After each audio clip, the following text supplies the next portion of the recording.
There's a version of success that looks convincing from the outside. It shows up early. It answers every email within minutes. It says yes to every opportunity, takes every meeting, chases every promotion the moment it opens. It moves fast because moving fast feels like the only proof that you're serious. And for a while it works. The fast mover gets noticed, gets promoted, gets paid. Then quietly, something strange happens. 10 years later, the person who moved slower, who said no more often, who seemed almost indifferent to urgency, is the one running the company, or owns the building the fast mover rents an office in, or has the kind of financial freedom that lets them choose their next move instead of needing it. Nobody warned the fast mover this was coming. There was no single failure, no dramatic collapse, just years of small decisions, each one reasonable on its own, each one optimized for right now. That quietly added up to a ceiling. This happens more often than we admit. Not because slow people are wiser, and not because fast people are careless. It happens because most of us have never been taught the actual difference between the two currencies we're spending every day, the currency of the moment and the currency of time. We assume income follows effort, follows talent, follows hustle. It's a comforting belief because it means the outcome is entirely in our hands, entirely earned by how hard we push, right now, today. But look closely at the people who accumulate real wealth. Not the visible kind, the kind that shows up in a title or a car, but the durable kind. And a different pattern appears. It has less to do with intensity and more to do with sequencing. Less to do with how much someone wants something, and more to do with what they're willing not to have yet. This isn't a book about willpower. It isn't going to tell you to want less, or wait more, or suffer nobly while everyone else enjoys their life.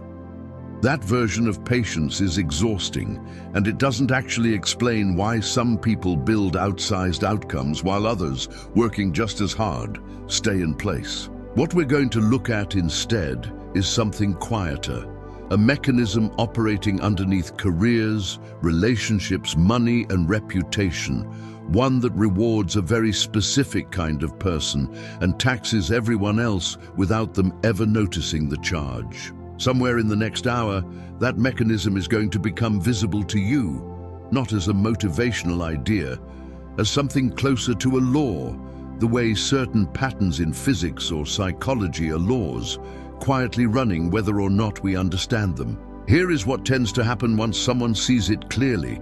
Small decisions that used to feel neutral, whether to take the fast payment or the slow equity, the flattering praise or the honest feedback, the comfortable relationship or the demanding one, start to look different.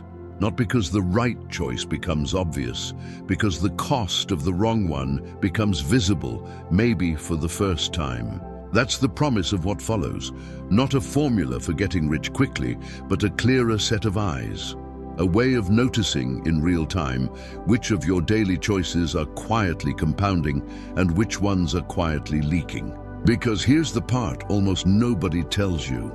The gap between people who end up wealthy and people who don't isn't usually a gap in intelligence or luck or even opportunity. It's a gap in what they were willing to wait for. And by the end of this, you'll understand exactly why. Picture two job offers landing on the same desk on the same afternoon. The first pays well immediately. Strong salary, quick bonus structure, a title that sounds impressive at dinner parties. The second pays less, noticeably less, but includes equity in a company most people haven't heard of yet, plus the kind of mentorship that takes years to turn into skill. Almost everyone, if they're honest, feels the pull of the first offer. Not because they've done the math and concluded it's better, because the first offer is real in a way the second one isn't yet. You can see the number, you can spend it next month.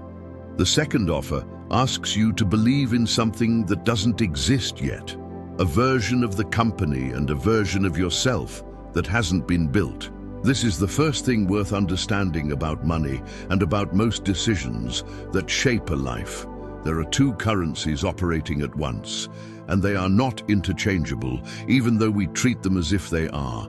The first currency is immediate. It's the paycheck, the compliment, the like on the post, the quick win. It's tangible, verifiable, and satisfying almost the instant you receive it. The second currency is compounding. It's the relationship that deepens slowly, the skill that becomes valuable only after years of unglamorous repetition, the reputation that opens a door nobody explicitly promised you. You can't hold it. You can't spend it next week. For a long stretch of time, it looks like nothing is happening at all. The brain, left to its own devices, has a strong opinion about which currency it prefers, and it isn't subtle about it. There's a reason for this, and it isn't weakness. For most of human history, the future was genuinely unreliable. A person who delayed eating a piece of meat in case a better piece came along later often didn't survive to enjoy either one. The instinct to grab the certain thing now, rather than gamble on an uncertain thing later, kept our ancestors alive for tens of thousands of years. We inherited brains built for scarcity and threat, then dropped those brains into a modern economy built on patience and compounding, and never told them the rules had changed. So when someone chooses the higher salary over the equity, or the quick sale over the long relationship, they're not being foolish.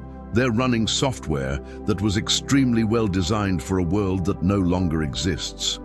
The trouble is, the two currencies don't just differ in speed, they differ in shape. Immediate currency behaves in a straight line. Work an hour, get paid for an hour. Send 10 emails, get 10 replies.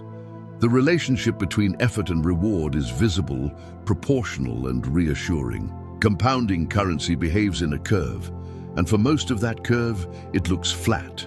A person building a reputation for reliability might do excellent quiet work for 2 or 3 years with almost nothing to show for it externally. No sudden recognition, no obvious payoff, just the slow accumulation of trust that nobody around them can yet see or measure. Then somewhere past a certain point, the curve bends upward, sometimes sharply. Opportunities start arriving that were never applied for. People vouch for them in rooms they aren't in. What looks from the outside like a sudden lucky break is usually the visible tip of years of invisible accumulation. This is precisely where most people give up, not because the compounding path doesn't work, it almost always does, but because the flat part of the curve lasts far longer than anyone's patience naturally allows. They mistake not yet visible for not working, abandon it, and go chase something with a faster, more legible payoff. Here's the quiet cruelty in that decision. Every time someone abandons a compounding path in favor of an immediate one, they don't just lose the future payoff. They reset the curve. The next attempt starts back at zero, flat again, and the exhausting early stretch has to be repaid in full before any compounding resumes. Meanwhile, the person who stayed on the flat part of the curve, even though it looked from the outside exactly like nothing was happening, is now one step closer to the bend. This is the first quiet law worth carrying into everything that follows. Not all value shows up on the same timeline, and mistaking a slow-growing asset for a worthless one is one of the most expensive errors a person can make, precisely because the error doesn't announce itself. There's no dramatic moment of failure, just a long, invisible cost, paid in opportunities that never arrive. It raises an uncomfortable question. If the compounding path is so much more valuable, why does almost everyone still choose the immediate one, even when they know better? The answer isn't a lack of intelligence. It's something closer to a lack of trust in the future, in the process, and often in themselves.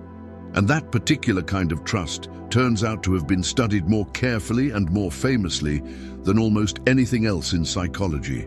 In the late 1960s, a researcher at Stanford sat a series of 4-year-olds down, one at a time, in a small room with a single marshmallow on a plate. The instructions were simple. The researcher was leaving the room. The child could eat the marshmallow at any point. But if they waited until the researcher came back 15 minutes later, they'd get 2 marshmallows instead of 1. Then the door closed and the camera kept rolling. What followed became one of the most replayed pieces of footage in psychology. Some children ate the marshmallow within seconds, as if the 15 minutes had never been mentioned.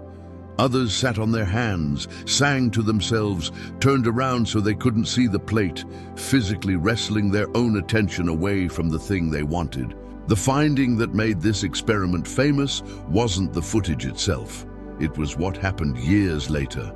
The children tracked down as teenagers showed a pattern. The ones who'd waited tended to have better academic performance, better coping skills, healthier relationships. For decades, the story told about this experiment was simple and satisfying. Willpower, measured at age 4, predicts success for life. Some people are just built with more of it. It's a tidy story. It's also, it turns out, missing the most important variable in the room. Years later, researchers went back and asked a different question. Not, how much willpower did this child have, but what had this child learned about adults keeping their promises before they ever sat down at that table? Children from environments where promises were reliably kept, where later reliably meant later, waited longer, not because they had more self-control, but because waiting had historically paid off. Children from less stable environments, where promises were sometimes broken, where later sometimes meant never, ate the marshmallow immediately, and they were right too. In a world where the second marshmallow might not materialize, eating the first one wasn't a failure of discipline. It was an accurate read of the odds. This changes the entire meaning of the experiment. It was never really testing willpower, it was testing trust. Specifically, trust that the future would honor a bet made in the present. Sit with that for a moment, because it reorganizes almost everything we assume about patient, successful people. We tend to admire them as if they possess some scarce internal resource, grit, discipline, willpower, that the rest of us are simply short on. But what if the real difference is less about strength of character and more about a belief, formed early and reinforced constantly, that the future is a place worth investing in? This shows up everywhere once you start looking for it. The employee who takes the unglamorous project because they believe it will be noticed eventually. The founder who reinvests profit instead of taking it as salary because they believe the company they're building will still exist in 5 years. The person who stays in a difficult but honest relationship because they trust that difficulty now can become depth later. None of them are white-knuckling their way through some heroic act of self-denial. They're making a bet, and the bet only feels reasonable to someone who has evidence, somewhere in their history, that bets like this tend to pay off, which raises an uncomfortable mirror. If patience is really a downstream effect of trust, then impatience, the quick sale, the short-term hustle, the refusal to wait for anything, isn't a character flaw either. It's often the entirely rational output of a life where waiting hasn't been rewarded, where promises have been broken, where the second marshmallow never showed up often enough to bet on it again. This matters because it means patience isn't fixed. It isn't a trait you were handed at birth and are now stuck with. If it's built on trust, then it can be rebuilt. Through small, repeated proof that waiting works. Every time someone keeps a promise to themselves, however minor, they're not just completing a task. They're gathering evidence for the argument that the future is worth investing in. This is also why financial advice that simply says, "Be patient," rings hollow for so many people. It's not a discipline problem to be solved with more willpower. It's an evidence problem. Nobody trusts a future they don't yet have proof of. Which leads to a much sharper question than why don't people wait? The real question is what it costs them when they don't. And that cost, it turns out, is far larger, far quieter, and far more specific than most people realize. There's a tax almost nobody budgets for because it never arrives as a bill. No notice in the mail. No number on a statement. It's paid quietly in the form of opportunities that were never offered, relationships that never deepened, and compounding that was interrupted before it had the chance to bend upward. Call it the impatience tax, the invisible cost of optimizing for right now at the expense of later. Consider a mid-level manager, competent and well-liked, who's offered a stretch project. It's unglamorous, cleaning up a messy internal process nobody else wants to touch. And it comes with no immediate raise, no new title, no public credit. It will, however, put her in a room with senior leadership for the first time, and it will take about 18 months to show results. She turns it down, not out of laziness, out of a completely reasonable calculation. 18 months is a long time to work hard for nothing visible, and there's a lateral opportunity available right now that comes with an immediate bump in pay and a nicer title. She takes the lateral move. It feels at the time like the obviously smart decision. More money sooner for less risk. 2 years later, the stretch project she declined has become the most talked about turnaround in the company. The person who took it over instead is now in the room where leadership decisions get made. She, meanwhile, is exactly where she was, just with a marginally better title and a salary that's grown at the ordinary incremental pace everyone else's has. Nothing went wrong for her. There was no single bad decision, no failure anyone could point to. She simply kept choosing the option that paid immediately, and each of those choices, reasonable on its own, closed a door whose value she couldn't have calculated in the moment it was closing. This is what makes the impatience tax so easy to miss. It doesn't punish you the day you pay it. It punishes you years later in the form of a gap between where you are and where you could have been. A gap with no single cause you can point to and regret, which somehow makes it harder to learn from, not easier. The tax shows up in money most visibly, but it's rarely only about money. It shows up in relationships, when someone chooses the comfort of being agreeable over the discomfort of being honest, trading a small, immediate peace for the much larger compounding trust that only honesty builds over years. It shows up in health, when someone chooses the version of themselves that feels good this weekend over the version that would have felt good in 10 years. A trade that looks free in the moment and turns out to have compounded interest, most of it owed in the second half of life. It shows up in skill, when someone chooses entertainment over the boring, repetitive practice that actually builds mastery. Not because they don't want mastery, but because mastery doesn't pay out on a timeline the brain finds convincing. What connects all of these is the same underlying trade. A small, certain reward now, exchanged for a much larger, uncertain reward later. Except the exchange rate is almost never visible in the moment you're making it.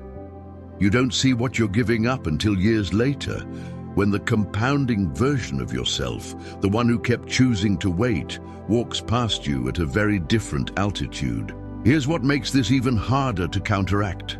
The tax is regressive in a strange, specific way. It charges the most to people who can least afford to keep paying it. Someone with financial cushion can afford to wait for the slower, larger reward because immediate needs are already covered. Someone without that cushion often can't take the equity, can't take the unpaid internship, can't wait 18 months for a project to prove itself, because today's bills don't care about compounding curves. This isn't a moral failing on their part, it's a structural one. Patience is, in part, a privilege that gets purchased with existing security, which means the people who most need the outsized returns of compounding are frequently the ones least able to afford the weight required to earn them. Which means the real skill being described in this chapter isn't simply wait longer.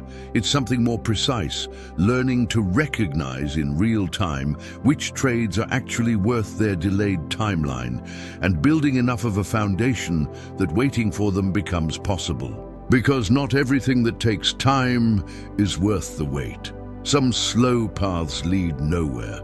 The question that actually matters isn't whether to be patient. It's what specifically patience is being spent on. And that distinction turns out to hinge on something almost nobody mentions when they talk about delayed gratification: reliability. There's a question worth asking honestly. When you need something done and it actually matters, not busy work, but something you can't afford to have go wrong, who do you give it to? Almost never the most talented person in the room. Almost always the person who has never once let you down. This single preference, repeated millions of times a day across every industry, every team, every client relationship, is one of the quietest and most consistent wealth-generating mechanisms in the modern economy. And almost nobody names it directly because it doesn't sound impressive. Reliability doesn't have the glamour of talent or the intensity of hustle. It sounds like something you put on a performance review for someone who's fine, but not exceptional. And yet, follow the money over a long enough timeline, and reliability outperforms raw talent with startling consistency. Here's why. Talent is a bet on a single instance. Reliability is a bet on every instance that follows. When someone hires the most talented person available, they're betting that this particular piece of work will be excellent. When someone hires the most reliable person available, they're betting that they'll never again have to think carefully about whether this piece of work will be excellent. The second bet is worth far more because it removes an entire category of future anxiety, and people pay enormous premiums to stop worrying about things. This is the actual mechanism behind what looks, from the outside, like undeserved success. The competent, unglamorous colleague who keeps getting handed the biggest opportunities isn't being rewarded for a single brilliant moment. They're being rewarded for a track record, for every previous instance in which they did exactly what they said they'd do, on time, without drama, without needing to be checked on. Every one of those instances functions like a small deposit into an account. Miss a deadline, and a withdrawal is made, often a larger one than the deposits that built it, because trust is asymmetric. It accumulates slowly and drains quickly. One dramatic failure can erase years of quiet deposits, which is precisely why reliable people tend to guard their word so carefully. They understand, often without articulating it, that they're not managing tasks. They're managing a balance. Once that balance grows large enough, something shifts. People stop asking for proof before handing over opportunity. They stop double-checking the work. They start recommending the reliable person for rooms they haven't even seen yet. Rooms with better pay, better visibility, better upside, not because they've verified this specific new opportunity as a good fit, but because the track record has done that verification for them, in advance, automatically. This is what a reputation actually is, stripped of its more romantic definitions. It's a form of stored trust that lets other people make decisions about you without having to gather new evidence each time. And stored trust, unlike a paycheck, keeps paying out long after the original work is finished. Consider two engineers with equal technical skill. One is brilliant but unpredictable, capable of extraordinary work, but occasionally disappears under deadline pressure or delivers something that needs significant rework. The other is steady, competent, not flashy, but has never once missed a deadline in 3 years. Ask any manager which one gets handed the project that determines whether the company survives its next funding round. It's never a contest. Brilliance under uncertainty is a gamble. Reliability under pressure is a certainty. And when the stakes are genuinely high, certainty is worth more than upside almost every time. This is why reliability compounds in a way that raw skill alone often doesn't. Skill gets you invited to the room once. Reliability gets you invited back, and, more importantly, gets you invited to rooms you never applied for, because someone already inside vouched for you based on a pattern they'd personally witnessed. There's a deeper implication buried in this, one that connects directly back to patience. Building a reliable reputation is, by definition, a delayed gratification project. No single instance of showing up on time, doing what you said, following through on a small promise, produces a visible reward.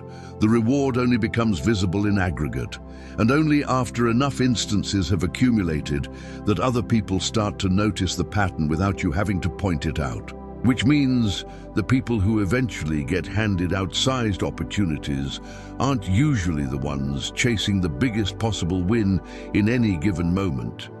They're the ones who quietly protected their word, deposit after deposit, long before anyone was watching closely enough to reward them for it. And this raises a sharper question than it first appears to. If reliability compounds so reliably, why do so many capable people still struggle to build it, chasing quick wins that undermine the very trust they'd benefit more from protecting? There's a particular kind of employee almost every workplace has. They're busy constantly. They answer messages within minutes. They volunteer for visible tasks, speak up first in meetings, and seem to be everywhere at once. On paper, they look like the hardest worker in the building. And yet, a year later, the quieter colleague, the one who spoke less, moved slower, seemed almost invisible by comparison, is the one who got promoted.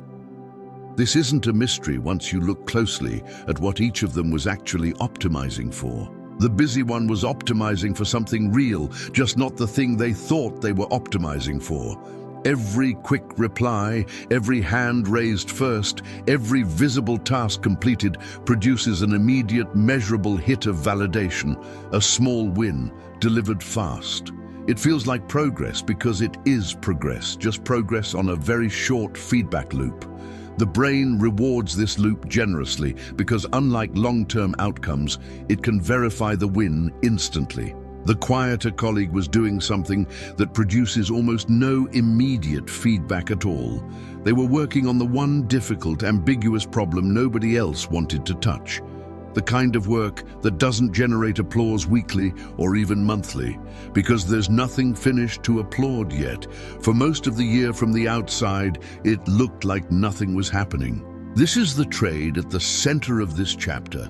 And it's a harder one than it first appears, because both people are working hard. The difference isn't effort, it's what the effort is aimed at. Small wins are seductive precisely because they're real.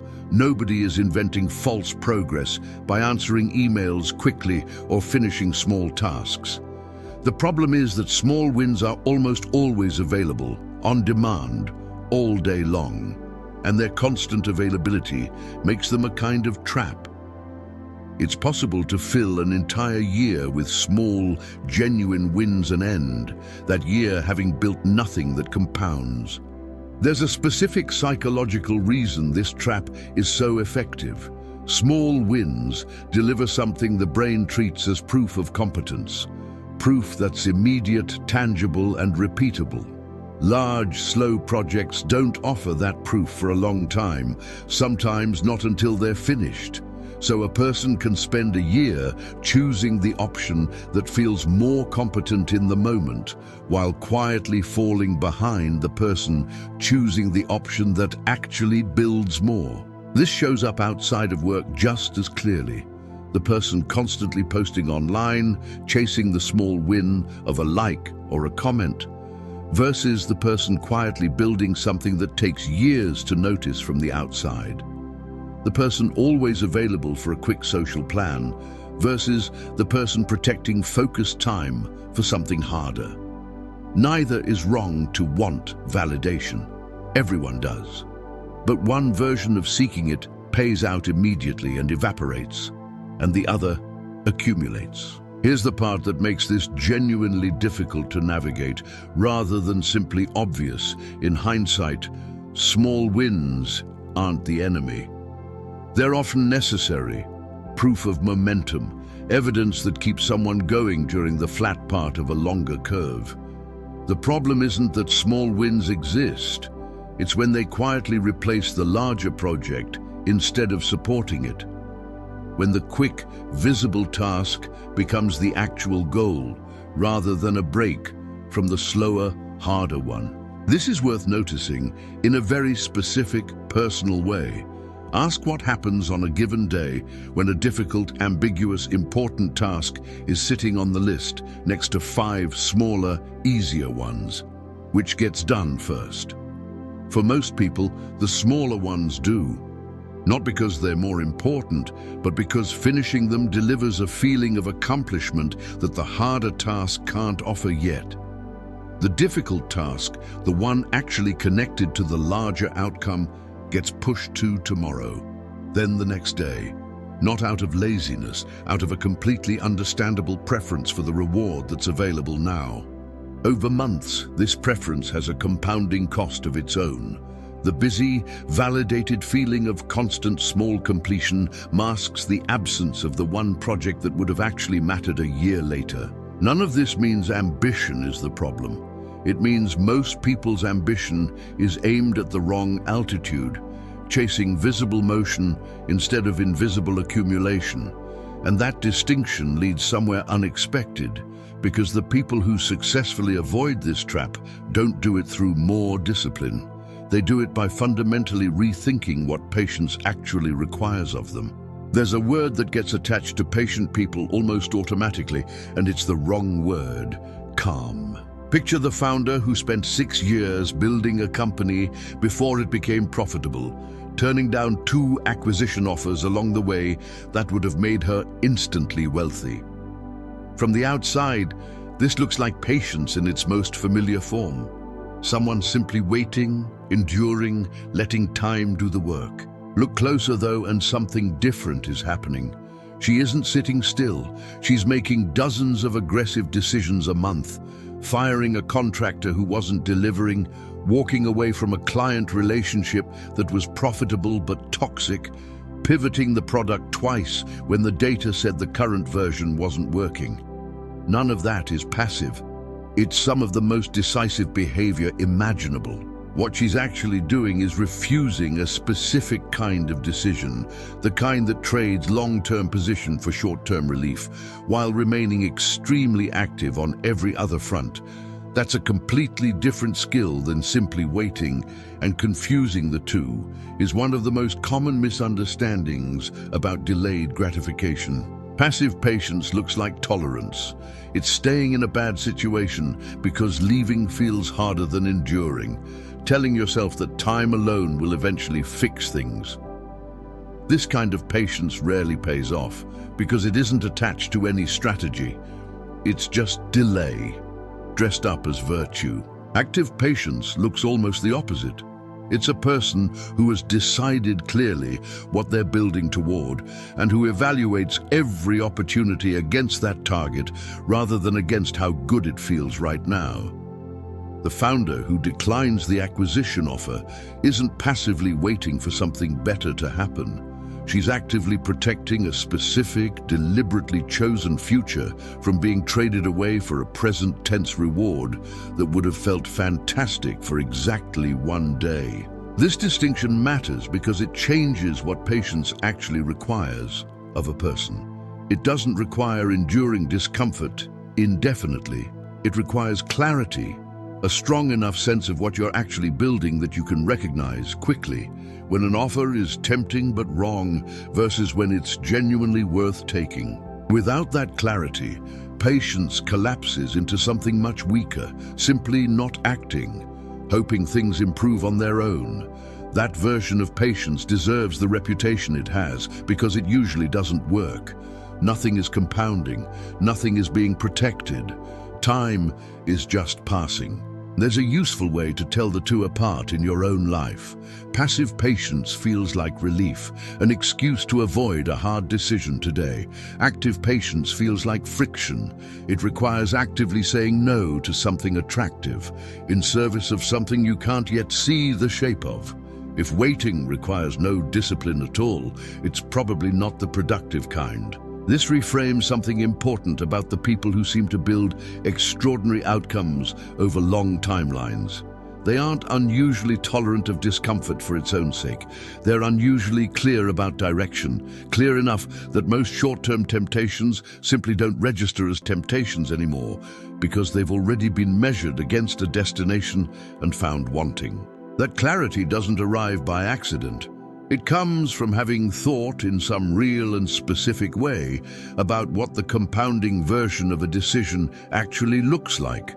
Not in the abstract, but concretely enough to recognize it when it shows up disguised as something else. The client who pays well but drains every other opportunity. The job that pays more but teaches less.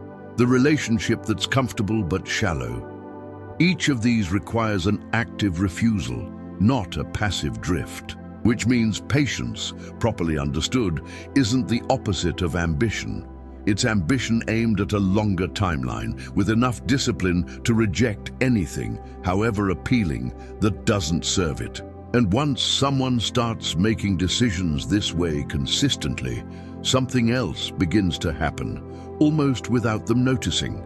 Patience stops being something they practice occasionally under difficult circumstances and starts becoming something closer to how they see themselves.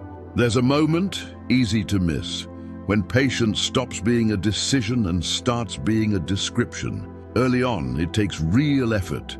Turning down the flattering short-term offer, sitting through the flat, invisible part of the curve, resisting the small win in favor of the slow one. Every one of these requires a deliberate choice, made against the grain of what feels natural in the moment. It's tiring, precisely because it goes against instinct. Then somewhere along the way, for people who keep making that choice long enough, something shifts. The decision stops requiring active resistance. It becomes simply who they are. Not a person who is trying to be patient, but a person who plays long games. The identity absorbs the behavior, and once that happens, the behavior no longer costs what it used to. This matters more than it sounds like it should, because identity is a far more efficient engine than willpower. Willpower is a resource that depletes. Anyone who has tried to resist a dozen temptations in a single day knows how quickly the ability to say no erodes.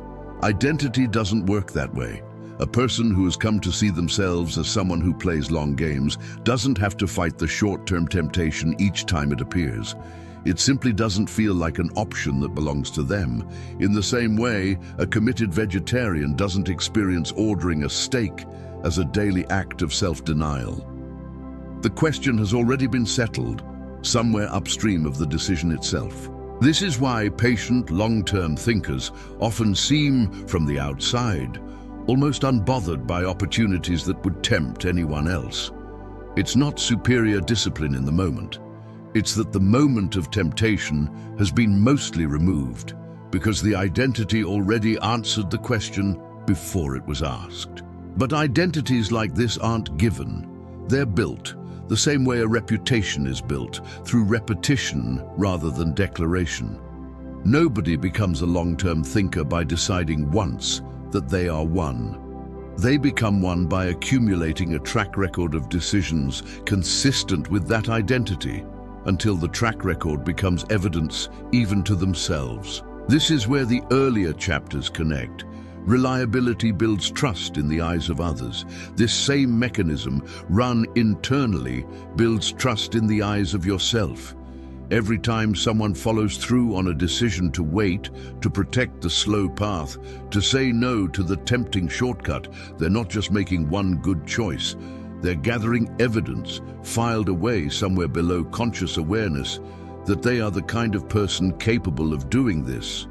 And the next time a similar temptation appears, that evidence makes the decision easier, not because willpower has grown stronger, but because the question of who they are has already been quietly reinforced. This is also why the earliest stretch of building patience is the hardest, and why it gets progressively easier for people who make it through. The first few times someone declines an immediate reward for a compounding one, it feels like sacrifice. Because the identity hasn't caught up yet. There's no internal evidence yet that this is simply how they operate. By the 20th time, it barely registers as a choice at all. The identity has absorbed the pattern, and the pattern now runs quietly in the background, the way habits do. There's a corollary worth sitting with. Just as patience compounds into identity, impatience does the same thing, in the opposite direction. Every short-term choice reinforces a self-concept of someone who takes the quick option. And that self-concept too becomes self-fulfilling, making the next short-term choice feel not just tempting, but natural, an accurate expression of who they already are. Which means the real project was never simply wait longer or resist temptation more often. It was building, decision by decision, a version of yourself for whom the long game has become the obvious, unremarkable default way of moving through the world. At this point, something interesting happens to all the separate ideas explored so far. The two currencies, the hidden trust behind patience, the impatience tax, reliability, small wins, active patience, and now identity. They stop looking like separate lessons and start looking like different views of a single mechanism. And once that mechanism is visible as a whole, it becomes almost impossible to unsee. Step back for a moment from each individual idea and a single shape starts to emerge underneath all of them. It began with two currencies, the immediate and the compounding, and the observation that most people default to the immediate one, not from weakness, but because the brain was built for a world where the future was never guaranteed. Then came the real discovery, hiding inside the marshmallow experiment, that patience was never a measure of willpower. It was a measure of trust, evidence gathered over a lifetime about whether waiting has historically paid off. From there came the cost of ignoring that trust. The impatience tax, invisible and cumulative, charged not in a single dramatic loss, but in the slow, quiet gap between the future someone could have built and the one they settled for. Then, reliability. The specific, ordinary behavior that converts patience into something other people can see and act on, transforming private discipline into a public asset that keeps paying out long after the original effort is finished. Then the trap of small wins, which explained why intelligent, hardworking people so often choose visible motion over invisible accumulation. Then the correction that patience isn't passive waiting but active refusal, aimed at a clearly chosen destination. And finally, identity, the mechanism by which repeated patient decisions stop requiring effort and start becoming simply who a person is. Laid end to end, these aren't 7 separate lessons. They're 7 stages of a single compounding loop. And once you see the loop as a whole, it deserves a name: the patience multiplier. Here's how it works. As a complete cycle rather than a list of ideas. It starts with a decision point, a moment where an immediate, certain reward is available alongside a delayed, uncertain one. Most people never notice this as a genuine choice. It feels automatic because the immediate option is louder, more tangible, more emotionally satisfying in the moment. The person who has built some trust in the future, through past experience, through evidence they've gathered that waiting works, is able to see this moment differently. Not effortlessly, not without any friction, but clearly enough to ask what the delayed option is actually worth, rather than defaulting to what feels good right now. Choosing the delayed option once does very little on its own. This is the part almost everyone misunderstands. A single act of patience rarely changes anything visible. What changes things is repetition, the same choice made again and again in situations where nobody is watching and no external reward confirms that it mattered. That repetition produces 2 outputs simultaneously, and this is the core of the multiplier effect. Externally, it produces reliability, a track record other people can observe, verify, and eventually bet on without needing further proof. Internally, it produces identity, a growing body of private evidence that reshapes how a person sees themselves, making the next patient choice easier than the last. These 2 outputs then feed each other, which is what makes the loop compound rather than simply add. External reliability generates opportunities. The stretch project, the referral, the trust extended without being asked for. Those opportunities taken well generate more evidence for the internal identity. That stronger identity makes the next difficult, delayed choice feel less like sacrifice and more like character. And that easier choice generates more reliable behavior, which generates more external opportunity. And the loop turns again, each rotation requiring slightly less conscious effort than the one before it. This is why patient long-term thinkers often appear later in life to be operating with some unfair advantage, as though doors are opening for them that never opened for anyone else. What's actually happened is that they've been turning this loop quietly for years, while everyone measuring them from the outside was only able to see the results of the most recent rotation, not the compounding history behind it. It also explains why the loop is so easy to abandon early and so hard to abandon later. In the first few rotations, almost nothing is visible. No reliability has accumulated yet. No identity has solidified. And the delayed reward hasn't materialized even once. This is exactly the flat part of the curve described earlier. And it's precisely where most people exit, mistaking the absence of visible progress for the absence of any progress at all. But for those who continue past that point, the loop begins to reinforce itself with less and less input required. Trust generates reliability. Reliability generates opportunity. Opportunity generates identity. Identity generates more trust. Each cycle multiplies the last, rather than simply adding to it, which is the entire reason patient people don't end up earning modestly more than everyone else. Over a long enough timeline, they end up in an entirely different category, because they were the only ones whose gains were compounding while everyone else's were simply accumulating. The patience multiplier isn't a strategy to adopt for a quarter or a year.